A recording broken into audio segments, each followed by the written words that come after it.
Hello दोस्तों, आप सभी का प्रिय पाठशाला में बहुत बहुत स्वागत है। मेरा नाम प्रकाश यादव है और आप हैं योगेश पटेल जी। नमस्कार दोस्तों।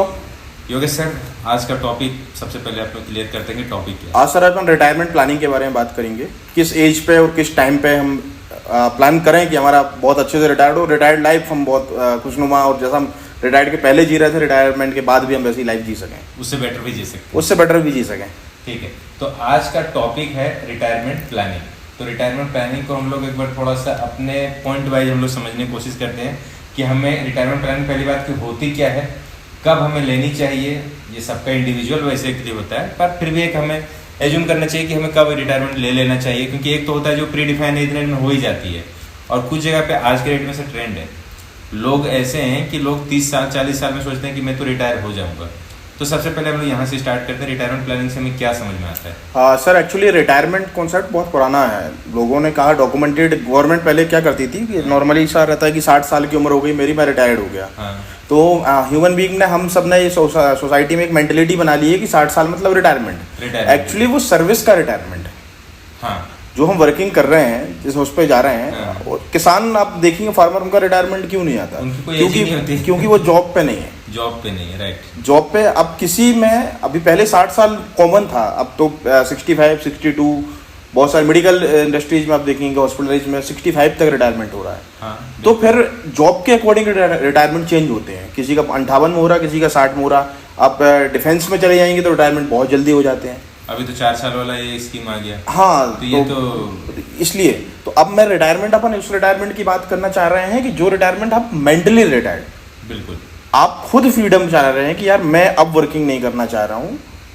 या इसमें एक चीज मैं ऐड करना चाहता हूँ, रिटायरमेंट प्लानिंग का बिल्कुल ये मतलब नहीं समझने की कोशिश करना है कि रिटायरमेंट प्लानिंग मतलब मुझे काम नहीं करना है। रिटायरमेंट प्लानिंग ऐसा होना चाहिए, प्लानिंग की बात हो रही है यहाँ पे, रिटायरमेंट की एज नहीं की बात कर रहा हूँ मैं, रिटायरमेंट प्लानिंग की हम बात कर रहे हैं। तो हमें प्लानिंग ऐसी करनी है जिसमें हम रिटायरमेंट के बाद भी उतना ही या उससे ज्यादा अर्निंग करें। अर्निंग कभी खत्म नहीं करनी है।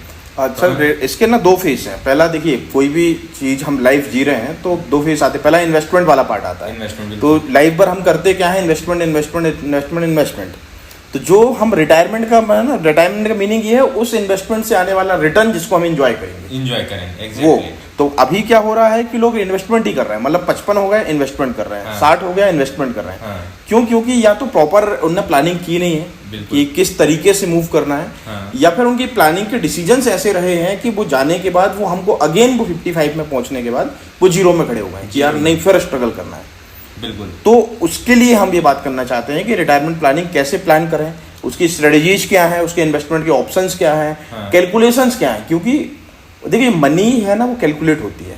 बिल्कुल। पैसा जो है ना, आप पैसा आप समझिए कि आप, मैं एक थैले में पैसा ला रहा हूँ तो भी आप उसके नंबर ही पूछेंगे। बिल्कुल। क्योंकि वो नंबर कभी भी हो सकते हैं। मतलब मैं चिल्लर रखा हूँ तो उनका वेट ज्यादा हो सकता है, नोट रखा हूँ तो उनका वेट कम हो सकता है, बहुत सारे अंतर है। इसलिए वो सिर्फ मॉनेटरी टर्म में ही हम बात करते हैं। इसलिए हम रिटायरमेंट प्लानिंग के लिए कुछ कैलकुलेशंस भी बताएंगे कि आपको कब करनी है, कितना अमाउंट चाहिए, कैसे चाहिए, ये सारी चीजों की हम डिस्कशन करेंगे। तो हम स्टार्ट यहाँ से सबसे पहले करते हैं कि एज आपने बोला ना सर, रिटायरमेंट कब करनी चाहिए, पहले हम यहाँ से स्टार्ट करते हैं। तो एक इंसान को रिटायरमेंट की कब से प्लानिंग स्टार्ट कर देनी चाहिए सर? सर देखिए, पहला सिनेरियो तो मैं ये क्लियर करूं कि आप शर्मा जी और मिश्रा जी, या एक्स वाई कह लेते हैं, कोई शर्मा जी मिश्रा जी होंगे तो नाराज हो जाएंगे। Mister X and mister Y, दोनों की एज लगभग सेम थी। मतलब वो 35 एज के थे। एक आप स्टोरी के थ्रू बताना चाह रहे हैं? हाँ, मैं वही बताना चाह रहा हूँ कि दोनों की एज सेम थी। ठीक है। तब वो 60 साल में दोनों ने रिटायर्ड हुए। दोनों सगे भाई थे सब, मिस्टर एक्स मिस्टर वाई।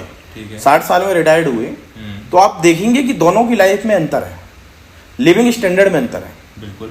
अभी अपने समाज में भी देख रहे हों कि 2 सगे भाई हों, सगे मित्र हों या बहुत हों, उनकी लाइफ में बहुत अंतर होता है। बिल्कुल। ऐसा नहीं है, रिटायरमेंट के बाद तो दोनों की अर्निंग बंद हो गई। हाँ। फिर जिसकी लाइफ बहुत अच्छी, उसने ऐसा क्या किया कि वो अच्छी लाइफ जी पा रहा है। बिल्कुल। और उसने ऐसा क्या नहीं किया कि वो नॉर्मल कई बार मेंटेन कर पा रहे हैं, कई बार मेंटेन नहीं कर पा रहे हैं। तो वो डिसीजंस जो हमने वर्किंग टाइम पे लिए, वो हमारे रिटायरमेंट को क्लियर करते हैं कि आप क्या लाइफ जीने वाले हो। ये हमारी जो हमने वर्किंग की है 20 साल, 30 साल, 15 साल, वो डिसाइड करते हैं। फ्यूचर क्या होगा उसका सब कुछ डिपेंड करता है आपका प्रेजेंट और पास्ट, कि हमारा पास्ट कैसे चलता आ रहा है और प्रेजेंट में हम क्या डिसीजन ले रहे हैं जिसकी वजह से हमारा फ्यूचर क्या होगा। ये मैटर करता है। ठीक है, तो इसमें हम क्या सजेस्ट करना चाहेंगे सर? हम रिटायरमेंट प्लानिंग का एज की अगर बात करें या फिर हमारा टाइम, वैसे हम लोग एज की हम लोग एक बार वीडियो बना चुके हैं, एक बार एज की बात कर चुके हैं, फिर भी अपन एक बात एज कर देते हैं थोड़ी सी चीजें। एज क्या है सर? आप देखिए 30 साल, मतलब मेरे को नहीं लगता कि 20 साल की उम्र में कोई रिटायरमेंट प्लान करता है। बाकी करना चाहिए उनको कि यार हाँ ठीक है, इन्वेस्टमेंट करना चाहिए, नॉट हमेशा इन्वेस्टमेंट रिटायरमेंट को ओरिजिन करके नहीं किए जा सकते, पर फिर भी अपन एक एज मान लेते हैं 25 साल या 30 साल 40 साल। यहाँ से हमारे इन्वेस्टमेंट के सिनेरियो, अगर इन्वेस्टमेंट मैंने 20 साल में चालू किया और अगर मेरा इन्वेस्टमेंट का ओरिजिन 30 साल का है तो ऑब्वियसली मेरे रिटायरमेंट के लिए। पर अगर मेरा गोल शॉर्ट टर्म है कि मैंने 5 साल के लिए इन्वेस्ट किया हुआ है, सपोज मैंने एक बैंक में एफडी कराई, टैक्स सेविंग एफडी थी, 5 साल के लिए थी, तो मेरे रिटायरमेंट के लिए नहीं थी वो, पर मैंने किसी कंपनी के शेयर्स खरीदे ये मेंटेलिटी के साथ कि रिटायरमेंट में काम आएंगे, एज मेरी 20 साल है, तो ये रिटायरमेंट है मेरा। मतलब बेसिकली आपका सिनेरियो क्या है, आपकी थीम क्या है कि आप किस उस पे जाना चाहते हैं, सोच के उसको कर रहे हैं, ये मैटर करेगा। अब रिटायरमेंट प्लानिंग के लिए तो सबसे पहले सर हमें इनकम के सोर्स, क्योंकि इन्वेस्टमेंट करने के लिए पहले पैसा होना जरूरी है, तो हमको अपनी इनकम के सोर्स आइडेंटिफाइड करने पड़ेंगे। होता क्या है कि हम नहीं समझते हैं कि मई मंथ आया, पैसा आया, खर्च हुआ, हमने कभी कैलकुलेट ही नहीं किया कितना आया कितना गया। जॉब में तो ऐसा हो जाता है कि अब जॉब वाले पार्ट में कि चलो 50,000 रुपये सैलरी है, 50,000 रुपये आई, पर मंथ एंड पे आप देखिए किसी महीने 20,000 बच रहा, किसी महीने 30,000 बच रहा, किसी महीने 2,000 बच रहा, किसी महीने लोन हो गया। पर एक और चीज़ मुझे मेरा पर्सनल एक्सपीरियंस बताऊँ ना चीज़ें, कि ये जो इनकम है ना, ये इनकम पहली चीज़ ये बढ़ती तभी है जब आप किसी चीज़ को सोर्स ऑफ ये मान लेते हो कि ये भी मेरा एक्सपेंसेस का पार्ट है। फॉर एग्जांपल कोई कितना भी इनकम कमाए, रहने के लिए घर का रेंट दे ही देता है वो, चाहे वो घर का एक्सपेंसेस हो, खाने का हो या कुछ भी चीज़ें हो, स्टैंडर्ड ऑफ लिविंग की बात करें तो मेंटेन कर लेता है।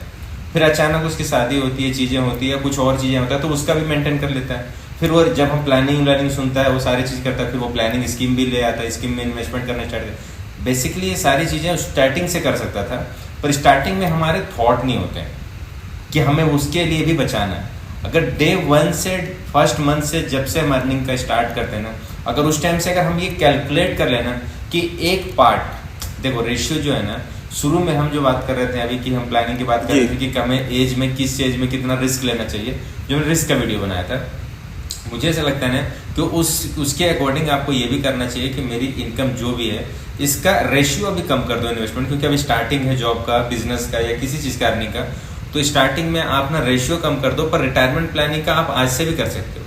देखो उसका यूज आप प्लान ये सोच के देखो कि मुझे रिटायरमेंट के लिए करना है, रेशियो कम करो ना, आप 1% 2% के लिए करो। जैसे आपने इक्विटी का बात किया ना कि इक्विटी को भी अगर हम ये सोच के कि मैं इसको 60 साल बाद या 50 साल बाद उसको यूज करूंगा, 20 साल बाद यूज करूंगा, तो वही थिंकिंग से आप उसको परसेंटेज कम कर दो, 1 शेयर 2 शेयर लेके कर दो, पर करो आज से। मुझे ऐसा लगता नहीं कि करना स्टार्ट कर देना चाहिए। नहीं, मैं वहाँ आऊँगा सर।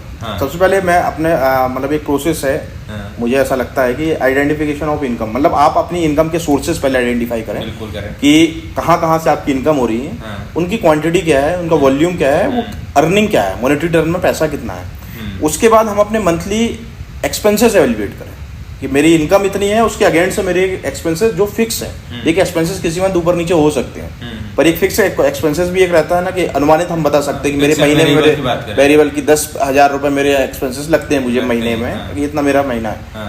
अब वो जो रिमेनिंग पार्ट बचा ना, अब यहाँ पे हम क्या करते हैं कि जो उसके बाद जो रिमेनिंग पार्ट बचा वो जो हमारी सेविंग है, वो हम उसको एडिशनल एक्सपेंसेस खड़े हो जाते हैं। मतलब इस महीने 20,000 बच गया, चलो इस महीने शॉपिंग कराते, इस महीने इतने बच गया, चलो इस महीने यहाँ घुमाते। पर एक्चुअली में हमको क्या करना है, जो अभी आपने बताया, इम्प्लीमेंट ऑफ सेविंग प्रोग्राम, मतलब इसका मतलब ये है कि इस एक्सपेंसेस के पार्ट में ही आपको सेविंग के कुछ प्रोग्राम, सेविंग की कुछ स्कीम है या सेविंग का जो होरिजन है वो मंथली में डालना है। बिल्कुल। तो वो आप उसको ट्रीट ये कीजिए कि नहीं मेरे एक्सपेंसेस ही है। अब मेरे पास जो 20,000 रुपये बच रहे थे वो मेरे पास 15,000 रुपये बच रहे हैं। बिल्कुल। तो ये सेविंग के जो है इनको रेगुलर बेसिस पे करें। अब उसके बाद क्या करना है, 4th स्टेप में आता है कि इनको मैनेज करना है। आपने जो इन्वेस्टमेंट किए हुए हैं उनका ईयरली, वीकली या फिर रिव्यू करना है, स्विचिंग करनी है ना। तो अल्टरनेटिव बहुत सारे ऑप्शंस हैं, मतलब कि कहाँ पैसा लगाना है। पर ऐसा है कि आपके पास, आप सोचें कि नहीं मुझे आज मेरे पास कोई 2 लाख रुपए 4 लाख रुपए दे दे, मैं आज लगा दूं, तो ये दे नहीं होता है। आपकी जब इनकम ही फिक्स है, आपकी इनकम फिक्स है, ये लमसम वाला चीज है भी नहीं सर। ये जब आप सोच के देखो कि आज आप 20 साल के एज में हो और आप प्लानिंग कर रहे हो 60 के बाद का, 50 के बाद का, तो ये तो फिक्स वाले में चीज़ें होगा भी नहीं। आप इसको रेगुलर बेसिस पे एक माइंड सेट करके आपको इन्वेस्ट करना पड़ेगा। पर सर ये मुझे नहीं लगता कि इन्वेस्टमेंट ठीक है ये सारी चीज़ें करना, पर इसका पता भी तो होना चाहिए लोगों को कि किस में करना है। हाँ बिल्कुल, ये तो पता होना चाहिए ना। बिल्कुल बिल्कुल, जैसे आपने आइडेंटिफिकेशन कर लिया इनकम का, तो ये भी आइडेंटिफिकेशन करना पड़ेगा कि हमें कौन से स्कीम में लगाना है कि वो जिससे कि हमारा चीजें बेनिफिट ज्यादा से ज्यादा हो सके, और हमें उसके सबसे पहले हमें नॉलेज होना चाहिए। बिल्कुल सर, लॉट ऑफ ऑप्शन, बहुत सारे ऑप्शन है, बहुत सारे ऑप्शन हैं। पहले तो मैं आपको बताऊं ना कि इसका देखिए जितने जल्दी हम रिटायरमेंट प्लान करेंगे ना उसका बेनिफिट एक, जैसे अपन ने अभी बात करी मिस्टर एक्स मिस्टर वाई की। अब समझिए, आप सोचिए कि मिस्टर एक्स की एज है 25, मिस्टर वाई की एज है 35। ठीक है, दोनों ने आज डिसाइड किया कि यार मित्र थे कि यार एक काम करते हैं कि प्रयोग पाठशाला का हमने वीडियो देखा हुआ था, अब हम 5,000 रुपये महीना जमा करते हैं। ये उन्होंने दोनों ने डिसाइड किया। ठीक है, 60 साल के बाद, 60 साल दोनों की एज हुई, एक की एज हुई, प्रयोग पाठशाला तो वही है, वहीं से मूव कर रहा है, चल रहा है। तो फिर जब मिस्टर एक्स की एज हुई 60 साल, तो उनको मिला 1 करोड़ 1.5 करोड़ के आसपास पैसा। ठीक है, जो 25 ईयर के थे। उनने 60 साल, अपनी एज की 60 साल तक रोज हर महीने 5,000 रुपये जमा किए, अपन एवरेज मान ले 8% का पर एनम उनको रिटर्न मिला। मिस्टर वाई जिनकी एज 35 थी, वो भी 60 साल के हुए, उनने भी रिटायरमेंट किया हुआ था अपना वीडियो देख के। उनने जब पैसा निकालने गए वो, तो उनको मिला 70 लाख, 70 लाख रुपए। काफी डिफरेंट है, आधा है सर, 1.5 करोड़ का 50%। पर उनकी एज में आधे का अंतर नहीं है। मिस्टर एक्स और मिस्टर वाई की एज में सिर्फ 10 साल का अंतर है, उसके पर उनके रिटर्न में 50% का अंतर है। कैसे? यही तो है सर, यही तो है प्लानिंग, यही है प्लानिंग यही है प्लानिंग। और दोनों का आप समझिए, दोनों का rate of interest same, age में 10 साल का अंतर, दोनों ने 5,000 रुपये महीना, और शायद की स्कीम भी सेम ही ली होगी। हाँ, स्कीम भी सेम ही ली, हाँ, जो भी चीजें हो। हाँ, पर उसके बावजूद भी हम एक छोटे से एज के ड्यूरेशन में, और इतना डिफरेंस हमारे अमाउंट में आ जा रहा है। हाँ, सिर्फ ये है कि वो मिस्टर एक्स जो थे वो 25 साल में जाग गए, और मिस्टर वाई को 10 साल बाद जागे, वो 35 साल में जागे। तो बेसिकली हम जो बात कर रहे थे एक्सपीरियंस, जितना जल्दी एक्चुअली जिसकी एक्सपीरियंस की मैं बात कर रहा था कि हमें जब स्टार्ट करते हैं अर्निंग के लिए, चाहे वो जॉब या बिजनेस कुछ भी करें, एक छोटा सा पार्ट हमें इन्वेस्टमेंट के नाम पे, रिटायरमेंट प्लानिंग के नाम पे एक छोटा सा इन्वेस्टमेंट स्टार्ट उसी टाइम से कर देना चाहिए था, और करना चाहिए। तो अब यहाँ पे ले दे के हम वहीं पे आ रहे हैं सर। हाँ, मैं आपको अब इन्वेस्टमेंट के ऑप्शंस बता रहा हूँ कि कहाँ जा सकते हैं। तो पर आज मैं आपको सिर्फ नाम बताऊंगा सर, उनके डिटेल चर्चा, डिटेल जाएंगे ना सर, तो डिटेल में बहुत लंबा टाइम हो जाएगा, और इतने हैं समझदार चीजें कि वो कर सकते हैं अपना। तो हम लोग बेसिकली अभी ओवरऑल समझने की कोशिश करेंगे कि हमारे जो भी हम लोग बात कर रहे हैं ना प्लानिंग की, ये स्कीम्स है क्या और कौन कौन से स्कीम्स है, इसके बारे में एक ऊपर से हमें समझने की कोशिश करेंगे कि यार ये क्या स्कीम्स है। और नेक्स्ट टाइम अगर इनके कमेंट्स या कोई भी चीजें आते हैं, नहीं भी आते, तो भी हम लोग उस चीज को करना ही है। तो हम लोग डिटेल में एक करके हम लोग बाद में हम लोग वीडियो बनाते जाएंगे। तो सर हम लोग सबसे पहले स्टार्ट करते हैं। हाँ, सबसे पहले लेते हैं सर, देखिए जॉब में प्रोविडेंट फंड, पीएफ एक ऐसी चीज है जो एम्प्लॉयर भी काट के जमा करता है। हाँ। हम भी जमा कर सकते हैं एडिशनल पीएफ में, तो वो सैलरी, हाँ, एडिशनल भी कर सकते हैं। हाँ। तो एम्प्लॉयर के पार्ट से मतलब हमारी सैलरी से ही डायरेक्ट हो जाता है, और हम एडिशनल भी और जमा करना चाहें तो उसका बेनिफिट ये है कि वो पैसा हमारे हाथ पे नहीं आता ना सर, वहाँ कड़े आता है तो हमको पता नहीं चलता। तो पीएफ बेस्ट ऑप्शन है। पहला तो ये पीएफ एडिशनल ऑप्शन है, पीएफ प्रोविडेंट फंड जिसको कहते हैं, public provident fund second option. मतलब मेरे पास एम्प्लॉयर नहीं है, पर मेरे को भी अकाउंट खुलाना है, तो मैं भी अपना अकाउंट ओपन करा सकता हूँ। वो जरूरी नहीं है पीपीएफ के लिए कि आपको जॉब पे होना, जरूरी नहीं है। तो पहला हो गया पीएफ जिसको प्रोविडेंट फंड है, दूसरा हो गया पीपीएफ पब्लिक प्रोविडेंट फंड, ये एनपीएस कोई भी ओपन करवा सकते हैं। एनपीएस नेशनल पेंशन स्कीम, ठीक है, एनपीएस हो गया। म्यूचुअल फंड हो गया, स्टॉक्स हैं। सर ये टॉपिक इतने बड़े हैं कि इनको नहीं, मैं तो अभी आपको सिर्फ नाम बता रहा हूँ सर। अपन ये इन सारे टॉपिकों के लिए एक करके ले जाने जाएंगे तो फिर ये पता नहीं। म्यूचुअल फंड है, स्टॉक है, रियल एस्टेट है, फिक्स डिपॉजिट है, बॉन्ड है, रिटायरमेंट अकाउंट खुलते हैं सर बैंकों में और पोस्ट ऑफिस में। प्रीसियस मेटल कमोडिटी है, मतलब इंडियन मेंटेलिटी है, गोल्ड खरीदना है, ये आते हैं इन सब की है। मतलब बेसिकली ये 8-9 चीजें तो मैं आपको बताऊं, ये है तो बहुत ज्यादा सर, लेकिन अपने को बहुत ज्यादा में नहीं कंफ्यूज करना है। पर ये ऐसा है कि ये अपन नॉर्मल भी लोग समझ सकते हैं। प्रोविडेंट फंड समझते हैं लोग, पीपीएफ समझते हैं, एनपीएस का तो इतना बोलबाला कर गया गवर्नमेंट ने कि हाँ एनपीएस प्रधानमंत्री वाले अकाउंट खोल रहे हैं, है ना, प्रधानमंत्री वाले रिटायरमेंट प्लान हो रहे हैं वो खोल रहे हैं। उसके बाद म्यूचुअल फंड को सब जानते हैं, नॉर्मली सी बात है। स्टॉक हो गया, बॉन्ड हो गया, बॉन्ड भी गवर्नमेंट सिक्योरिटीज होती हैं, वो भी आते हैं ना। रिटायरमेंट अकाउंट खोलते हैं। तो ये सारी चीज़ें हैं सर। इनका करने के बाद आप ये यहाँ से एज के अकॉर्डिंग आपका जैसा ओरिजिन है, आपकी रिस्ट्रिक्टिंग कैपेसिटी कितनी है, मेन चीज़ ये है कि इनको सारी चीज़ों के पीछे रिस्क लगी हुई है। सर एक चीज़ बताइए मुझे, जो लोग रिस्क को ऐसे समझते हैं कि ट्रेड नहीं करूँगा, मार्केट में नहीं इन्वेस्ट करूँगा क्योंकि इसमें रिस्क है, मैं यहाँ नहीं जाऊँगा वहाँ पर रिस्क है। ये रिस्क का डेफिनेशन है क्या? मुझे एक चीज़ बताओ, मैं अगर कुछ भी ना करूँ, कुछ भी एक्चुअली पता सबसे ज़्यादा रिस्क क्या है? सबसे ज़्यादा कुछ ना अगर आप सोचो, एक चीज़ मैं बताता हूँ, आप कंफ्यूज हो जाओगे। सोचो कि इंसान जिंदा कैसे सांस लेने से, अगर सांस लेना भूल जाओ तो, अगर ले ही ना पाओ तो इससे ज़्यादा कोई रिस्क हो सकता है क्या? पर फिर भी हम कॉन्फिडेंट से अपने पढ़ाई कर रहे हैं, बिजनेस कर रहे हैं, जॉब कर रहे हैं, ये वीडियो बना रहे हैं, ये लोग देख रहे हैं, आगे प्लानिंग कर रहे हैं। पर सोचो क्या इस बात की कोई गारंटी है? नहीं है ना। देखो रिस्क तो आपको हर चीज़ में, सांस लेने की मैं सबसे बेसिक चीज़ बताया, इससे ज़्यादा मैं आपको क्या ही बताऊँ कि अगर सांस लेना इंसान बंद कर दे तो चाहे कितनी भी अच्छी आपकी बॉडी हो, कुछ भी हो, सब खत्म हो जाएगा आपका। तो रिस्क तो आपको हर एक कदम पे, पर ये डरने वाली चीज़ नहीं है, ये कोई ऐसी चीज़ नहीं है जो ऐसा कुछ है। कैलकुलेटेड रिस्क हमेशा बेस्ट होती है। कैलकुलेटेड रिस्क अगर आपकी रिस्क आपको मालूम है कि कैलकुलेटेड है, कि यार इतनी रिस्क है, इतनी है, ये रिटर्न है।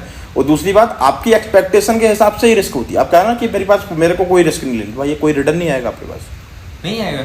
अगर आपको भाई थोड़ा सा रिस्क लेनी है तो एफडी में चल जाइए, जो मैं पहले रिस्क में वैसे ही। एक चीज बताता हूँ, एक और चीज मैं अपने पर्सनल चीज बता रहा हूँ। जिस चीज में, जिस भी पर्टिकुलर चीज में आप रिस्क लेंगे ना, लॉस और प्रॉफिट होने की चांसेस नहीं, गारंटी उसी में है। फॉर एग्जांपल, जो रनिंग करेगा उसी का पैर भी दर्द कर सकता है, उसी का सिर दर्द कर सकता है, उसी का सही भी होगा, मतलब बॉडी स्ट्रक्चर उसी का सही होगा।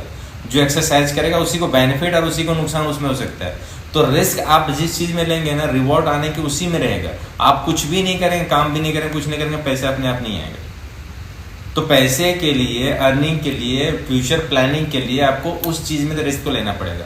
हाँ, रिस्क को कैलकुलेट करना पड़ेगा। इसका मतलब ये नहीं किसी ने एक्सरसाइज में बोला कि रनिंग करना तो 24 घंटा रनिंग ही करते हो, आप फिर नहीं बच पाओगे। अगर आपको ये करना है स्कीम में, जैसे मैंने आपको 10 से 15 नाम बता रहा हूँ, और आप ले दे के पूरा जो भी हुआ पूरा उठा के आपने एक स्कीम में डाल दिया, तो वो अगर कुछ भी चीज़ें उस स्कीम में होता है, कुछ भी चीज़ें, देखो हमें कोई गारंटी नहीं होती है, तो हमें वहाँ से हम पूरा डिपेंडेंट हो जाएंगे उस पर। तो हमारा कैलकुलेशन ये है कि हम अपने इन्वेस्टमेंट को डाइवर्सिफिकेशन करके, ताकि देखो नॉलेज भी होगा आपको, बिल्कुल, प्लस दूसरी चीज हमें डूबने की कोई भी प्रोबेबिलिटी कहीं से कहीं तक मिनिमाइज करना है हमें कम से वैसे भी सर अपने सारे ऑप्शंस जितने अपन ने अभी शेयर किए हुए हैं, इन सबको अपन डिटेल में बात करेंगे।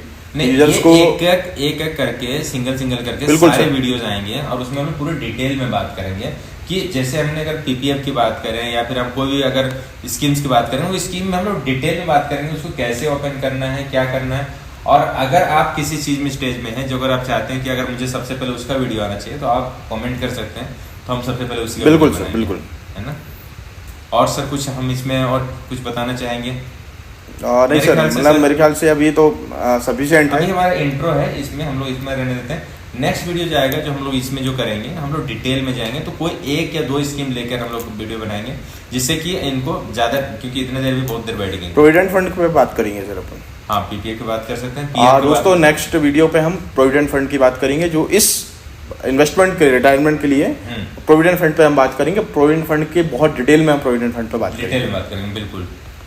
तो चलिए यहाँ से हम समाप्त करते हैं। बहुत बहुत धन्यवाद। इसी तरह से लाइक कीजिए, शेयर कीजिए, कमेंट कीजिए और ज़्यादा से ज़्यादा सब्सक्राइब कीजिए, लोगों से करवाइए भी, और हमारे साथ बने रहिए। Thank you so much.